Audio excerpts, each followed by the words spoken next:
Hello, everyone. Hello. Hello, everyone. Hope you're having a good day. Fantastic.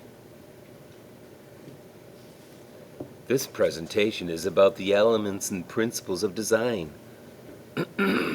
Thank you. In graphic design, the elements of design are the visual tools that not photographers, designers use to build a composition. They are the ingredients that make up a design.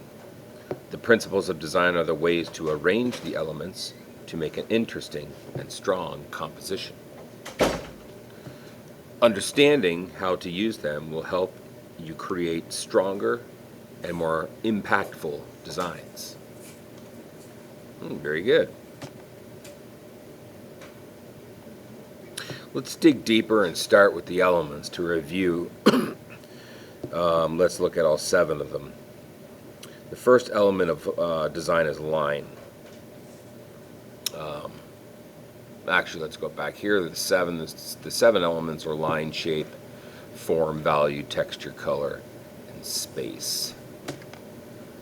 So here's a couple of some examples of lines in graphic design as well as in photography. And this is the first element we're going to look at. Lines are paths that the eye follows in a work of art. These paths can be real or implied. Lines can be vertical, like the trees, horizontal, like the stairs, diagonal lines in nature, or a curved stream. We see all of those except the curved stream somehow was deleted. I want you to imagine a stream that is curved. To explain implied line, this type of line isn't usually drawn, but is created by the way subjects are arranged, like a row of objects, someone's gaze or movement that naturally leads the viewer's eye through the design. Here, the curvy direction of the ball, or you could say the spheres, sculptures, they're sculptures, create an implied line that takes your eye down a path.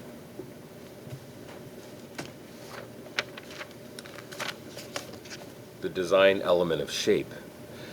Shapes are flat, two-dimensional areas. They can be geometric or organic. Those are the two categories.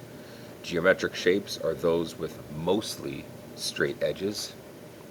Organic shapes, or sometimes called free-form shapes, are those with mostly curvy edges. You realize I'm using the word mostly, right? Moving on, the art element or design element of form. Form in graphic design is the element that shows the three-dimensional structure of a subject. 3D, just think of that, 3D. Created by highlights, shadows, and perspective. Basically, it's the 3D stuff in your design.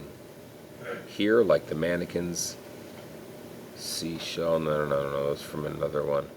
The letter E, the 3D half drawn out cube. And the other weird one, if you stare at it long enough, it looks like a bunch of boxes or shelves. It just depends on what angle. It'll really mess with your eyes if you look at it too long. That's fine though. These are not 2D. These are the opposite of 2D. These are 3D, 3-dimension, not flat 2-dimension. All right, value. Some students get confused about value. It is the lightness and darkness of a color or black. If you want it lighter, if you want to make a color lighter, you add white. If you want to make a color darker, you add black. So you can also you can see the bottom left there is what we call a value scale. It's from darkest all the way to light on the left side. The bottom is the best example of a slow gradation or change or shift from white to gray to eventually black. So what does this do in graphic design? Most designs have a wide range, which means lots of different values, or darks and lights. Others, like the stairway, use mostly darks, a few mediums, and very few lights. And what this does is it creates, it was done on purpose too, to create a very dramatic effect. So you can create that effect by having less values. Okay, that was a lot, I know. Texture. This one's pretty straightforward. Texture refers to how a surface feels, like when you actually touch it, or looks like it might feel if you were to touch it. Most of the textures we're seeing with our eyes, so our eyes tell us what it would feel like if we were actually able to touch it. Other textures we can just go touch on our own, because we're actually in the room or we're outside, we can touch it. So simulated texture is what it is. It's simulated, it's not real. It's when something looks like it has a texture, but it's actually smooth and flat. It just looks like it has a texture because somebody made it that way.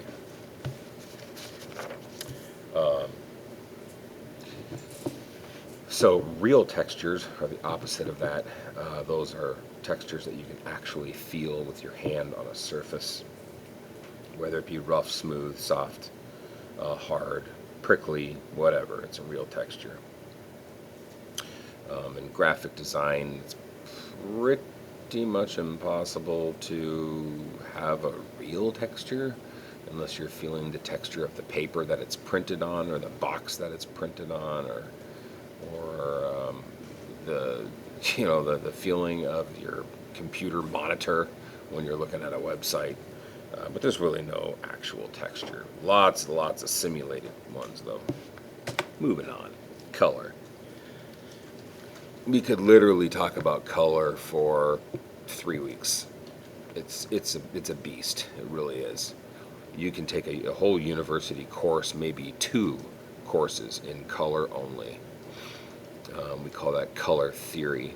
We're just going to dabble with a few things, and that is the 3 properties of color. We'll start with that. So color has hue, that's a property. The second property is value, and the third property of color is intensity.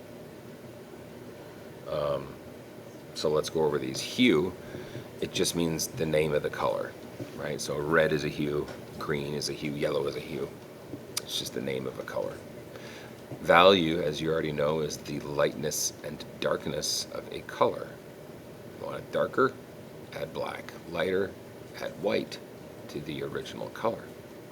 Intensity, do not get that confused with value, is the brightness and dullness or saturation of a color. If it's super saturated, it's very intense. Like the stroke around the word that I typed out, intensity. It's very intense. If you want to make it more dull, you can add gray. If you want to lower the intensity, you can also add the color that is opposite on the color wheel, which is green. Green is opposite of red on the color wheel, so if you add little bits of green, it's going to make your red duller. So, hue, value, intensity.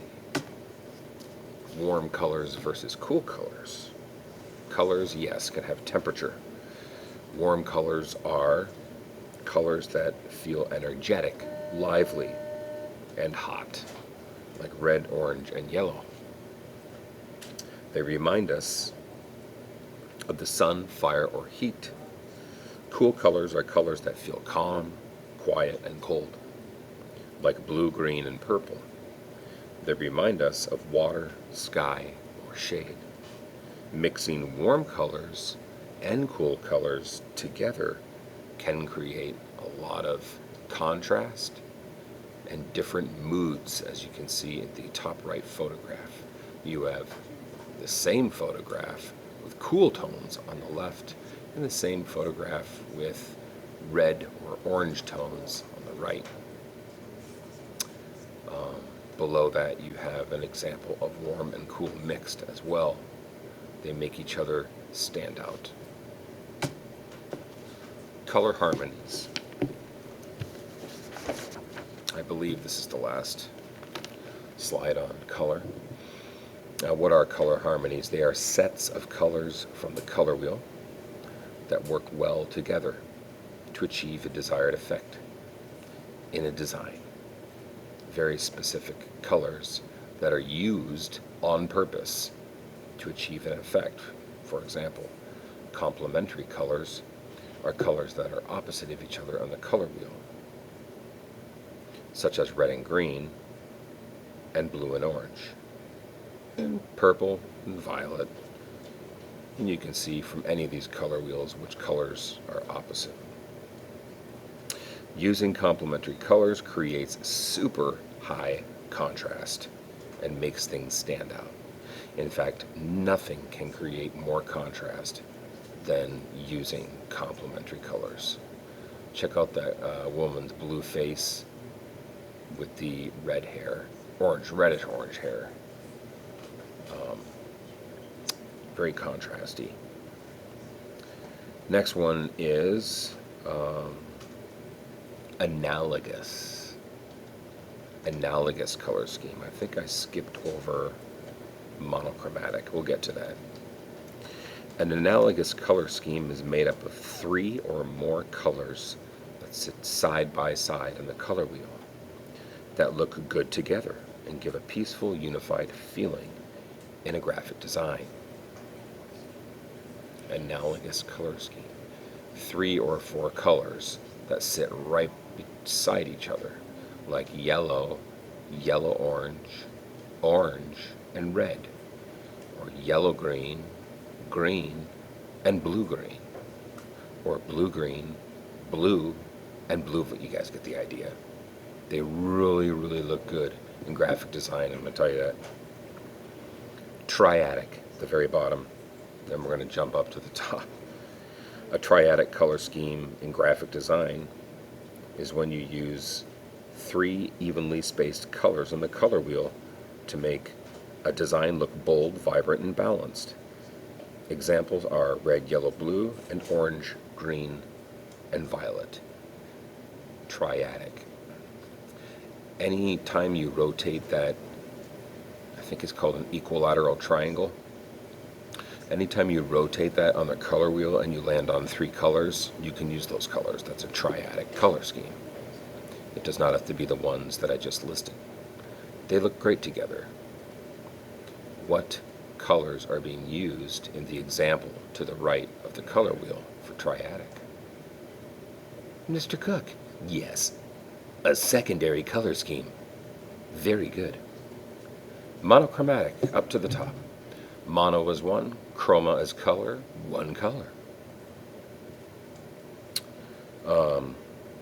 A monochromatic color scheme in graphic design is when you use different versions of the same color to make a design look unified and focused. Versions meaning lights and darks. So in the Rolling Stone magazine with Jimi Hendrix, you have blue, you have dark blue, you have medium blue, you have light blue, you have blue over skin overtones, you have blue on his jacket, blue, blue, blue, blue, blue, blue, blue, everywhere, blue. That is monochromatic. Let's move on to space. First thing I want to say is it has nothing to do with outer space. Literally nothing. Space in art and design is not outer space, okay? Please. All right, we'll start with positive space. Positive space is the subject, the thing that you drew, the thing that you're focusing on. That is the positive space. The negative space are the empty areas around the positive space, like the sky, wall, ground.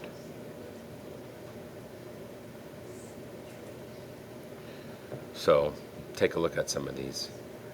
The first one with the 3 guys, right? You can see they are the positive space, and the negative space is all that space around. In the top example of the girl smiling, you have your negative space is the white. In the bottom right example, again, positive and negative. You can also refer to them as positive shapes and negative shapes. It's kind of the same thing. The positive shapes are the three dudes, which creates the negative shape, one shape all around the guys, and so on. Principles of design. These are the guidelines for arranging the elements. They're the rules that help you arrange the elements. They show you how to organize those ingredients to make a strong composition and a better overall. It says photograph right there because I also use this for photography, but it's supposed to say graphic design.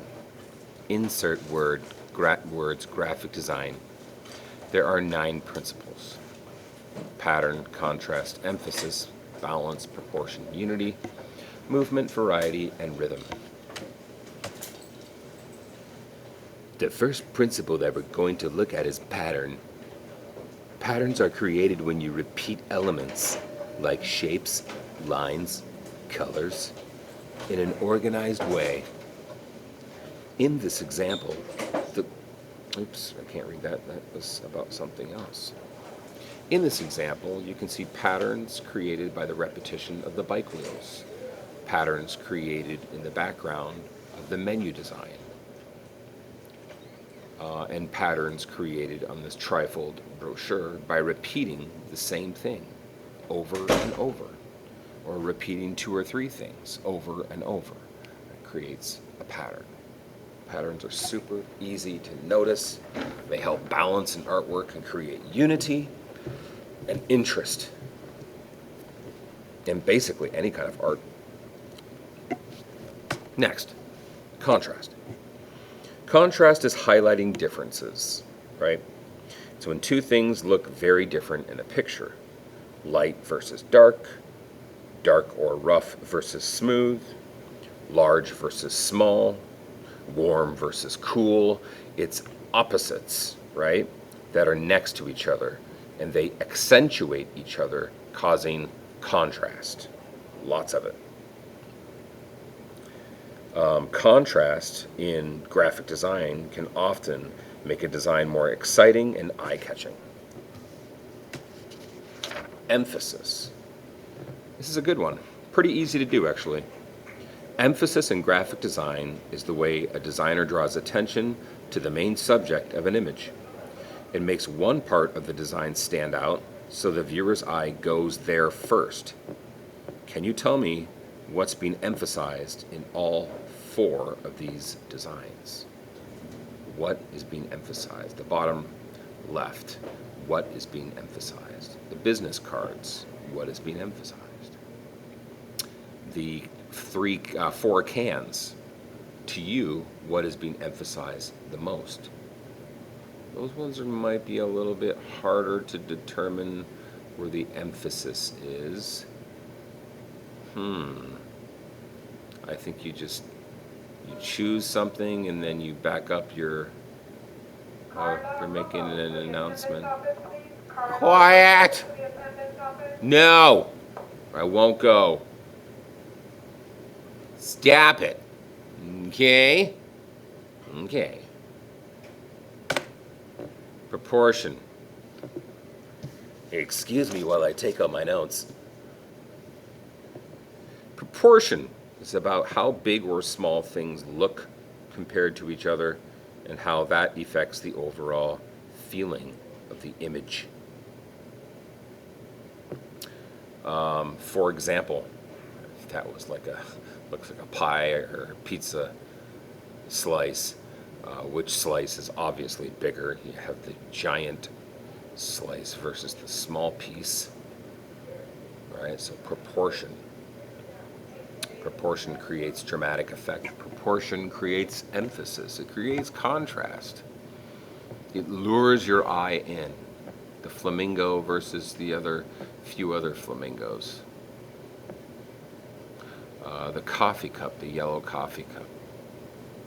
What can we say about proportion there? Why is it so big?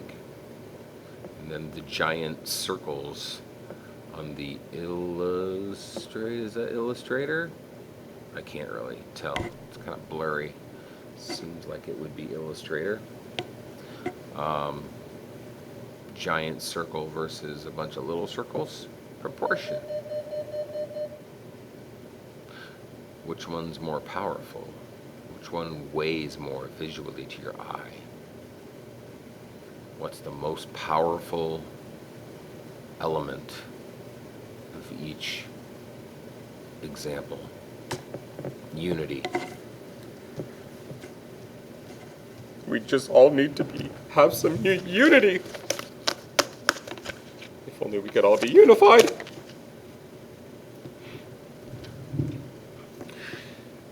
Unity in graphic design is the feeling that all the parts of a design belong together and work as a whole. Nothing feels out of place or random. Everything supports the same idea or mood.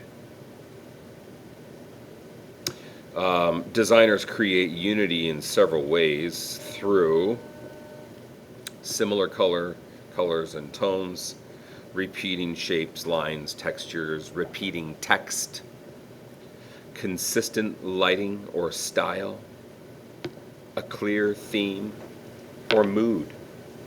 There are really lots of ways to create unity in a design.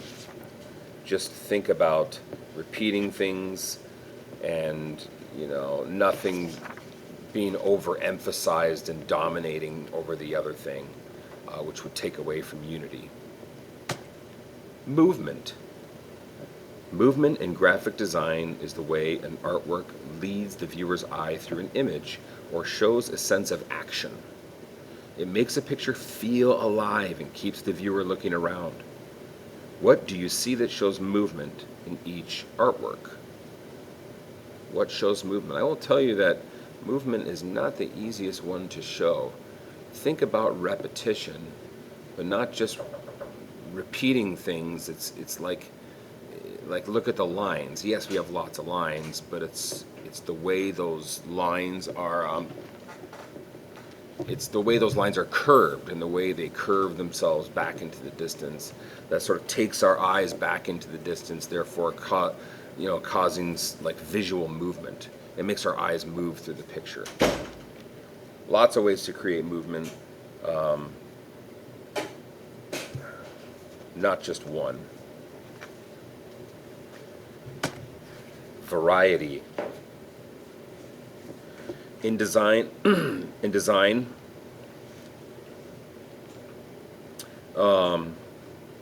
different elements like colors, shapes, sizes, textures, or patterns help to make a design interesting and engaging. And that's really what variety is. It's the opposite of boring, right? It's not the same thing over and over again. There's a lot of different things going on. Variety is hard to spot because almost everything has variety. Most artworks have variety. Some just look better than others. For example, let's look at those circles at the bottom. Very simple. On the one on the left, you have unity in the sense that they're all blue, so they have the same color, which gives them unity. They also have variety because they're different sizes. So same color, no variety there, but different sizes equals variety. On the right-hand side, you have unity through the same size, and this is the opposite. You have variety with different colors. Okay, and then in the top example of UI design, so we have interface, user interface design here on a tablet, phone, and desktop, and see what this design looks like. Does it have variety? Well, there's a lot of variety going on in the different sizes of shapes and text sizes, but it's also unified as well. Rhythm, we're just about at the end here. Rhythm in graphic design is the repetition of elements, like lines, shapes, colors, or patterns, with some variation, to create a sense of movement or flow in the image. It's a lot like movement. It's very similar. It's like a visual beat. So this repetition of these elements lead your eye, kind of cause a visual beat. It helps your eye go through the design. A visual beat is created in each of the designs, the ones you see above, using the repeated lines, shapes, and architectural subjects. I think I like the one in the bottom right the most. It's just a very, very unique design. Definitely rhythm, also movement. I mean, it really messes with your eye, actually. But all of them are great examples.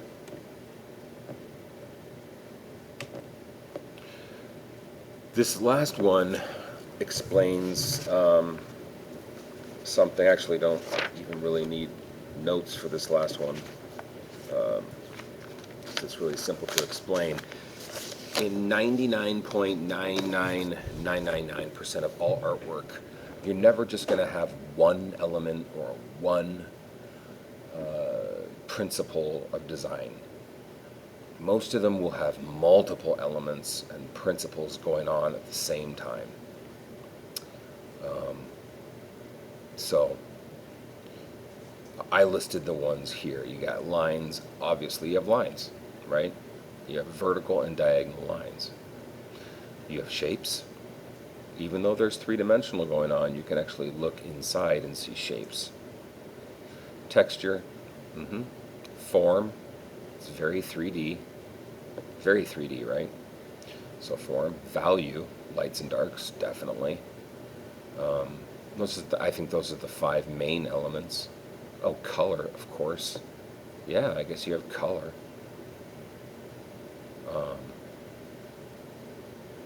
Definitely, so 6. What am I missing? Form, space. Not so much with the space. Principles, contrast, the darks against the light. Movement, definitely movement, right? Repeating your things, carrying your eye throughout. Unity, everything's unified, everything's balanced. You might say it's almost symmetrically balanced. Variety, yeah, you have a variety of, not a huge variety, but some variety. You definitely have a pattern going on, and you certainly have rhythm. And that is the end of this presentation.